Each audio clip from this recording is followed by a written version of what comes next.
Hello everyone, good morning, welcome back to our channel. তোমরা সকলে কেমন রয়েছো? আশা করছি তোমরা যে যেখানে রয়েছো ভালো আছো এবং সুস্থ আছো।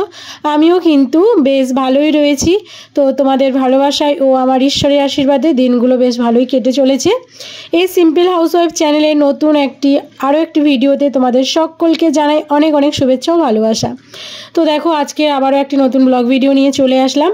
তো প্রথমেই কিন্তু ভিডিওটা আমার সকালে ঘুম থেকে উঠেই ব্রাশ করা দিয়েই শুরু করলাম ভিডিওটা। তো ভিডিওটি কেউ কন্টিনিউ দেখতে থাকো, স্কিপ না করে পুরো ভিডিওটি ওয়াচ করতে থাকো, সাথে থাকো। আশা করছি আজকের ভিডিওটা তোমাদের একটু হলেও ভালো লাগবে। তো কেউ ভিডিওটি স্কিপ করবে না, আমার সাথে থাকো, কি হতে চলেছে ব্লগটি অবশ্যই দেখতে পাবে। তো যাই হোক, এদিকে দেখো সকালবেলা ঘুম থেকে উঠে পড়ে প্রথমে তো তোমাদেরকে দেখিয়ে দিলাম, ব্রাশটা হাতে নিয়ে একটু ঘুরু ঘুরু করলাম। তারপরে দেখো এই যে সংসারের আশিবাসি কাজে হাত লেগে পড়লাম।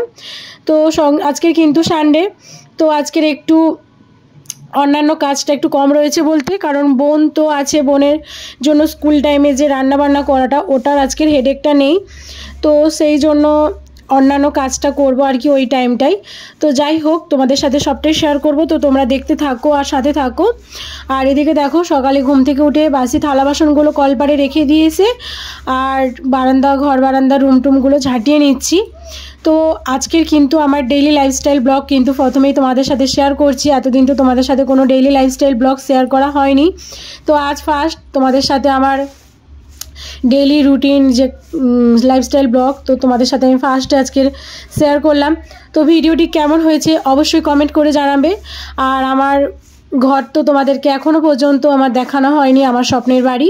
তো অবশ্যই তোমাদেরকে একদিন হোম ট্যুর পুরো ভিডিওটা তোমাদেরকে দেবো আমি। তো তোমরা অপেক্ষায় থেকো। আর কারা কারা আমার হোম ট্যুর ভিডিও দেখতে চাও অবশ্যই আমার কমেন্ট বক্সে কমেন্ট করে কিন্তু জানিয়ে যেও কারা কারা আমার হোম ট্যুর ভিডিওটা দেখতে চাও। তো তোমরা যদি বলো আমি অবশ্যই দেব, আর তোমরা যদি না চাও সেটা আমি কি করে করতে পারি বলো। তো যাই হোক, চলো অনেক বকবক করে ফেললাম। তো মেন কথায় আসা যাক। এদিকে দেখো সকালে বাসি বারান্দাটা ঝাঁট দিয়ে নিচ্ছি আর কি, আর রুমটা তো ঝাঁট দিয়ে নিলাম প্রথমে, তোমরা তো দেখেই নিলে।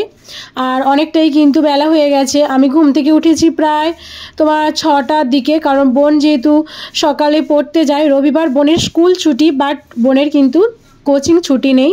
তো বোনের টিউশন রয়েছে বলে বোনও সকালে উঠেছে, তো ওর সাথে আমিও সকালে প্রতিদিন উঠে পড়ি। তো উঠেই ব্রাশটা হাতে নিয়ে একটু এদিক ওদিক ঘোরাঘুরি করছিলাম, আর তারপরেই কিন্তু কাজে হাত দিয়েছি। এখন বাজে কিন্তু তোমার ওই 7:30 মতন। আর সকালের কিছু ভিডিও এডিট করা ছিল, সেটা এডিট করছিলাম।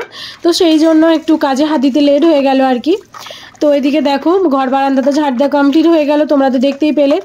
আর তোমাদের তো অফ ক্যামেরায় আমি না দেখিয়েই ওই বেডরুমটা গুছিয়ে নিয়েছিলাম, তো সেটা তোমাদের সাথে শেয়ার করানি, অন্য একটি ব্লগ ভিডিওতে তোমাদের শেয়ার করব। সেটা আমার বেডরুমটা তোমাদেরকে অবশ্যই দেখাবো। তো সেটা আমি অফ ক্যামেরায় মানে বিছানাটা রেডি করে নিয়েছিলাম। তো যাই হোক, পরের ভিডিওতে দেখিয়ে দেব।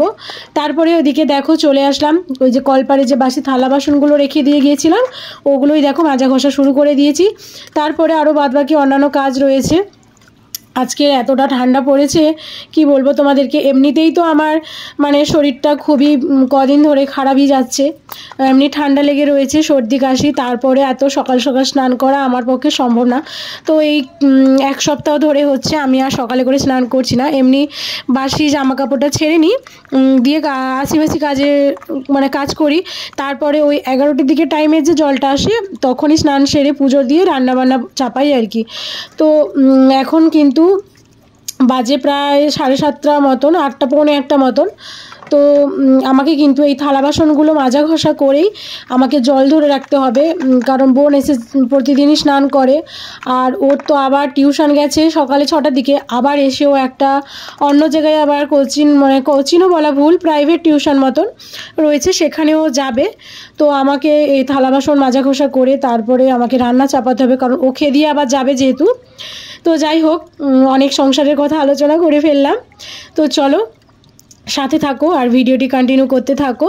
তো তোমাদেরকে একটা কথা বলি, তোমাদের প্রত্যেকেরই জীবনে পরিস্থিতি যেমনই হোক না কেন, কেউ কিন্তু কখনো ভেঙে পড়বে না, আমার মতো স্ট্রিক্ট থাকবে সকলে। কারণ কেন বলছি বলো তো, কারণ আমি আজকে ধৈর্য ধরেছিলাম বলে, স্ট্রিক্ট ছিলাম বলে আমি কিন্তু আজকের আমি মানে সোনার থালায় বলা ভুল, সোনার থালা তো আর কেউ ভাত খায় না। তো যাই হোক, আমি কিন্তু সুখে শান্তিতে থালায় মানে দুটো ভাত খেতে পারছি শান্তিতে, ঠিক আছে। কারণ আমি একসময় ধৈর্য ধরেছিলাম বলে, স্ট্রিক্ট ছিলাম বলে, নিজেকে শক্ত করেছিলাম বলে কিন্তু আজকের আমি এই জায়গায় এসে পৌঁছেছি। তো তোমাদের এত কঠিন পরিস্থিতির মাঝেও কিন্তু আমি তোমাদের দাদাভাইয়ের হাত ছেড়ে কখনো কোথাও যাইনি। তো এতদিন এত কঠিন পরিস্থিতিতে, এত খারাপ সময়ের মধ্যে দিয়ে কিন্তু আমি তোমাদের দাদাভাইয়ের পাশ থেকে একটু এদিক ওদিক নড়চড় হয়নি। হ্যাঁ, পাশে ছিলাম। তো আমি হয়তো তোমাদের দাদাভাইকে টাকা দিয়ে হেল্প না করতে পারি, কিন্তু একটা মানুষের বেঁচে থাকতে গেলে একটা মানুষের পাশে থাকা যে দরকার, যেভাবে হেল্প করা দরকার, আমি কিন্তু আমার সাধ্য অনুযায়ী আমি চেষ্টা করেছি যথারীতি পাশে থাকার। তো যাই হোক, এটা হয়তো আমার ভাগ্যে ছিল এমনটাই। তো কি বলতো একটা কথা, সংসারে যখন সুখ হোক দুঃখ হোক যখন আমাদের সংসারে আসে, তখন আমরা কি করি, একে অপরের উপরে মানে দায়ী করে থাকি, তাই তো। যে ভাবি হয়তো যে ও মানে আছে বলেই আমার সংসারে এমন অশান্তি হচ্ছে, বা ও হচ্ছে আমার সংসারে এমনটাই করেছে, ও যদি না থাকতো হয়তো হতো না। না গো, এটা আসলে ভুল কথা। হাতের 5টা আঙুল যেমন সমান হয়, প্রত্যেক সংসারে কিন্তু মানে সকল ব্যক্তিও কিন্তু সমান হয় না গো। এবার তাদেরকে তোমাকে নিয়ে কিন্তু মানিয়ে নিয়ে তাদেরকে চলতে হবে। হ্যাঁ, অনেক সময় হয় কি বলতো, যে তুমি হয়তো চাইলেও কিন্তু ও কিন্তু মানে চায় না। তো সেটা কিন্তু তোমার ফল নয়, ফলটা হচ্ছে ওনার। কারণ সে যেহেতু অ্যাডজাস্ট করতেই চায় না, তুমি চাইলে তো আর সে অ্যাডজাস্ট হবে না, তাই না। তো যাই হোক, অনেক জ্ঞান দিয়ে ফেললাম, অনেক বকবক করে ফেললাম। ফাইনালি তো দেখলে থালা বাসন ধোয়ার পর কিছু অর্ধেক কাজ গুছিয়ে নিলাম। তারপরে এই যে চলে আসলাম শাক শাক তুলতে। তো আমার পাশে আমার যে ঘর আর কি, ঘরের পাশে আমাদেরই জায়গায় মানে সাইডে ফাঁকা রয়েছে মাঠ মতন আর কি, ওখানে শুশনি শাক হয়েছে অনেক। তো সেটাই তুলে নিয়ে আসলাম, এসে বাছাবাছি করে এই যে রেখে দিয়েছি, এগুলো এখন কুচোবো। আর এদিকে দুপুরের জন্য সবজি কেটে নিয়েছি, তোমরা তো দেখতে পেলে, পটল আর আলু। ওদিকে আমার ভাতটা রান্না কমপ্লিট। এদিকে চিংড়ি মাছগুলো তেলের মধ্যে ভেজে নিলাম। তারপরে চিংড়ি মাছগুলো ভাজা হয়ে গেলে সেই যে মাছগুলো নুন হলুদ মাখিয়ে রেখেছিলাম, এই যে এইগুলোই হচ্ছে মানে ভাজবো আর কি। আর এদিকে একটা কড়াইয়ের মধ্যে টক বসিয়ে দিয়েছি, চিংড়ি মাছের টক হবে, লেবু টক। তো সেটাই বসিয়ে দিয়েছি। আজকে সকাল সকাল একটু রান্নার মানে তোড়জোড় রয়েছে, কারণ বোনের আজকের একটু এক্সাম রয়েছে আর কি। তো ওর কি একটা পরীক্ষা রয়েছে, তো সেই জন্য রান্নার একটু তাড়াহুড়ো রয়েছে। নাহলে এত সকাল সকাল আমি কখনো মানে রান্না করি না দুপুরের, যেহেতু এখন শীতকাল পড়ে গেছে, ভাত তরকারি সব ঠান্ডা হয়ে যাবে। আর যখন 1টা 1:30টার দিকে খাবো তখন তো অনেকটাই ঠান্ডা হয়ে যায়। তো কার খেতে লাগে বলো ভালো ঠান্ডা ভাত, তো সেই জন্যই দেরি করে বসাই। তো যাই হোক, বোন খেয়ে দিয়ে যাবে, তো সেই জন্য তাড়াতাড়ি একটু, এখন বাজে তোমার 10টা 10:30টা মতো রান্না চাপিয়ে দিয়েছি। তো দুধারেই ওই জন্য কড়া জেলে দিয়েছি, কারণ ও 11টার দিকে খেয়ে যাবে। তো দেখো এদিকে ফাইনালি কিন্তু আমার টকটা ফুটে গেছে, আর এদিকে মাছটা আমি তেলের মধ্যে দিয়ে দিয়েছি, আর ভাতটা তো হয়ে গেছে, তোমাদেরকে তো দেখিয়ে দিলাম। এদিকে দেখো মাছ ভাজা প্রায় শেষের মাথায়, ওদিকে টকটাও হয়ে গেছে, আর টকটাও নামিয়ে নেব। আর টকটা কিন্তু জাস্ট অসাধারণ হয়েছিল, তোমাদেরকে বলেই দিলাম, কারণ যেহেতু আমি খেয়েছি। আজকে দুপুরের মেনু আমাদের কি হয়েছে তো সেটা তোমাদেরকে দেখিয়ে দিই। তোমরা তো মানে কি রান্না হবে আনাজটা কেটে দেখিয়েছিলাম তোমাদেরকে, তারপর রান্নার পর তোমাদেরকে দেখাই। এই যে এদিকে দেখো, এই যে তোমার কি গ্লাস কাপ বলে, তো সেই মাছের আলু পটল দিয়ে ঝোল হয়েছে। আর এদিকে হয়েছে তোমার চিংড়ি মাছের লেবু টক। তো এতে দিয়েছিলাম, তোমরা তো দেখেছো, কুমড়ো ঢেঁড়স আর আলু দিয়ে লেবু দিয়ে চিংড়ি মাছ দিয়ে টক রান্না করেছি। তো অনেকেই টক মানে জানে না জিনিসটা কি, বাট খায়ও নি হয়তো। তো যাই হোক, টক কথাটা শুনে বা দেখে কার কার জিভে জল আসছে অবশ্যই কমেন্ট করে জানাবে। এদিকে রান্না করেছি চিংড়ি মাছের টক, তোমরা তো দেখতে পেলে কত সুন্দর হয়েছে, খেতেও ভারী টেস্টি হয়েছিল। তারপরে আর কি রান্না করেছি সেটা দেখাই। এই যে এদিকে রয়েছে চিংড়ি মাছ দিয়ে শাক ভাজা, তোমাদেরকে তো দেখিয়েছিলাম কি শাক, তোমরা তো জানো। তো সেই শাক তুলেছিলাম, সেই শাক এই যে ভাজা করেছি দেখো চিংড়ি মাছ দিয়ে, জাস্ট 3টে রেসিপি কিন্তু খুবই দারুণ হয়েছিল খেতে।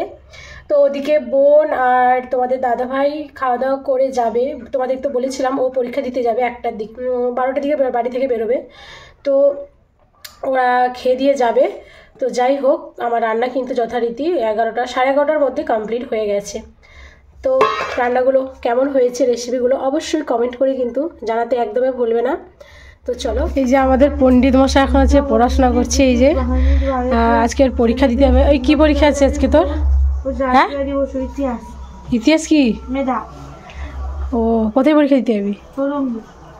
সেই জন্য পড়াশোনা করছিস নাকি?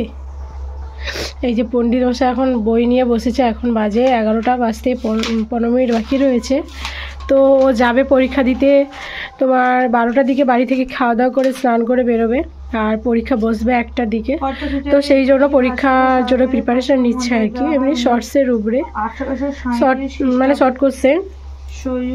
তো সেইভাবে ও প্রিপারেশন নিচ্ছে। এই যে দেখো কোন জাতীয় সংগঠনটির সংখ্যা। ওরা এখন খাওয়া দাওয়া করে এই যে দুজন বেরিয়ে পড়েছে। বোন পরীক্ষা দিতে যাবে সেই উদ্দেশ্যে রওনা দিচ্ছে। তো যাই হোক, ও আমাকে টাটা করে চলে গেল। আমি বললাম ভালো করে পরীক্ষা দিস। তো যাই হোক, দুজন তো বেরিয়ে গেল। এবার তো আমার আর কোনো কাজ নেই, খাওয়া দাওয়া রান্নাবান্নার কাজ কমপ্লিট। তো আবার এসে খাওয়া দাওয়া করবে ওরা, আমিও খাবো। এখন তো বাজে তোমার 11:30 মতন। এখন খেলে আবার তো খিদে পাবে না দুপুরের দিকে। তো সেই জন্য কিছু ভাত তরকারি রেখেছি, সেগুলো ওরা আসলে 3:30টার দিকে আবার একসাথে খাওয়া দাওয়া হবে। তো সেই ফাঁকে ওরা চলে গেল। আমি ভাবলাম কিছু একটা বাড়ির কাজটা সেরে নিই। তো নিজের বাড়ি বলে কথা, এটা তো আর ভাড়া বাড়ি না, এটা তো নিজের বাড়ি। তো নিজের বাড়ি মানে নিজেকে যত্ন করে গুছিয়ে নিজের সংসারের সমস্ত কাজ গুছিয়ে করতে হবে। নিজের জিনিসটা গুছিয়ে রাখাটাই নিজেরই কাজ। তো সেই ভেবে দেখো আমিও লেগে পেরেছি আমার সংসারের কাজ বাজে। তো সেই ফাঁকে আমি দেখো এই যে রান্নাঘরটা ফেটে ফেটে যাচ্ছে আর কি, যেহেতু এটা শীতকাল। আর শীতকালে উত্তরের দিকে হাওয়া বলে না, উত্তরা হাওয়া বলে যেটা, তো সেই হাওয়া হয় এখন। আর ঘর দোয়ার কিন্তু প্রচুর পরিমাণে ফেটে যায়। তো সেই কারণে দেখো আমি একটু লেপা পোছা করে নিচ্ছি আর কি। ওই পাশে একটা মাঠ থেকে মাটি নিয়ে এসেছি। এবার ওইগুলো হচ্ছে ভালো করে জেকে জেকে হাত দিয়ে ওই ফাটার মধ্যে কিন্তু মাটি ভরতে হবে, না হলে কিন্তু আবার ফেটে যাবে, আবার বাজে লাগবে দেখতে। আর এতটা পরিমাণে ফেটে যে তোমরা তো দেখতেই পাচ্ছ, প্রচুর পরিমাণে বাজে দেখাচ্ছে। মোটামুটি ওরা আসার আগে আমার সমস্ত কাজ কমপ্লিট হয়ে গেছে। তো চলে আসলাম দেখো সন্ধ্যাবেলা। তারপরে আর ভিডিও কন্টিনিউ করতে পারিনি, একেবারেই সন্ধ্যাবেলাতেই চলে আসলাম। তো সবাইকে শুভ সন্ধ্যা বন্ধুরা। তো এদিকে দেখো সন্ধ্যাবেলা বোন পড়তে বসে গেছে, আর আমিও একটু ফোনে ভিডিও এডিটিং করছিলাম। তো যাই হোক, চলো বন্ধুরা, আজকের মতো ভিডিওটা এই অবধি। যদি ভিডিওটি ভালো লেগে থাকে অবশ্যই লাইক কমেন্ট শেয়ার করে অবশ্যই আমার পাশে থেকো, আমাকে সাপোর্ট করো, ভালোবাসা দিও। যারা যারা আমার নতুন বন্ধুরা অবশ্যই চ্যানেলটা সাবস্ক্রাইব করে রেখো, আর সাবস্ক্রাইব করার সাথে সাথে পাশে যে নোটিফিকেশান বাটনটা রয়েছে ওটা অল করে রেখো। তো চলো tata, bye bye, good night, দেখা হচ্ছে পরে নেক্সট ভিডিওতে।